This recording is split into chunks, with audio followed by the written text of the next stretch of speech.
स्वागत है students. Question है कि large open tank has two holes in the wall. One is square hole and side is L at a depth y from the top, and other is circular hole of radius r at a depth 4y from the top.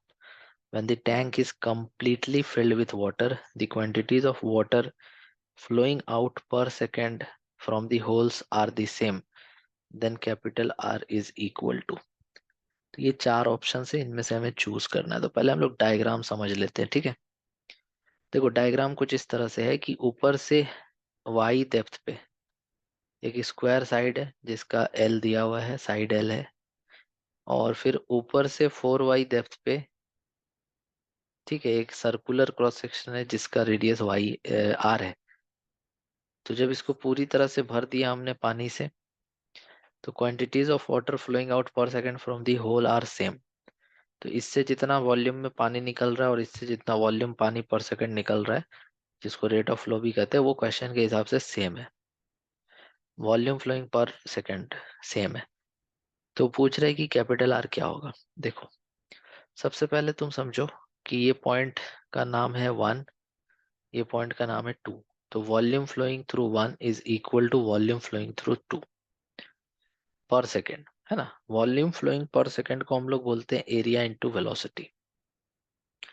So A1 V1 is equal to A2 V2। इसको हम तुमको पढ़ाए थे equation of continuity में कि अगर rate of flow constant होता है पाइप में तो हम एवी को कांस्टेंट बोलते हैं, मतलब एरिया इंटू वेलोसिटी को ही कांस्टेंट कहते हैं। वो एक्चुअल में वॉल्यूम फ्लोइंग पर सेकंड होता है।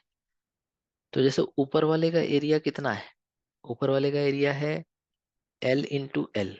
क्यों? क्योंकि वो स्क्वायर है, तो एल स्क्वायर। और टॉरिसेलिस थ्योरम में पढ़ाए थे कि जो वेलोसिटी ऑफ फ्लो होगा वो हो जाता है √2gh, जिसमें h उसके ऊपर का लिक्विड का लेवल होता है। तो यहाँ पर इसके ऊपर y लेवल तक है, तो √2gy, ठीक है ना। और A2 क्या है?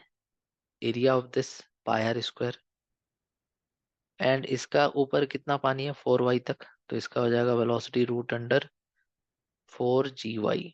अब दोनों तरफ स्क्वायर कर दो, तो 2g4, एक मिनट, 2gh, ठीक है। अब देखो स्क्वायर करने से पहले तो दोनों तरफ से 2g को काट दो, y को भी काट दो, और फिर स्क्वायर करो ताकि इधर का रूट हट जाए। चलो एक स्टेप और लिख लेते हैं। तो √2gy तो कैंसिल हो जाएगा दोनों तरफ से, तो एल स्क्वायर इक्वल टू आ जाएगा पाई आर स्क्वायर। √2gy कैंसिल हो गया, तो यहाँ √4 बचा, स्क्वायर करने की जरूरत ही नहीं है। तो ये आ जाएगा 2 times of pi r square. तो मेरे से आर पूछा था, so r is equal to हो जाएगा एल स्क्वायर बाई 2 पाई। तो आर इज इक्वल टू हो जाएगा एल बाई √2 पाई। देखते हैं इसका कौन सा ऑप्शन है सही है। So first option is correct. I hope तुमको ये क्वेश्चन समझ में आ गया होगा। Thank you.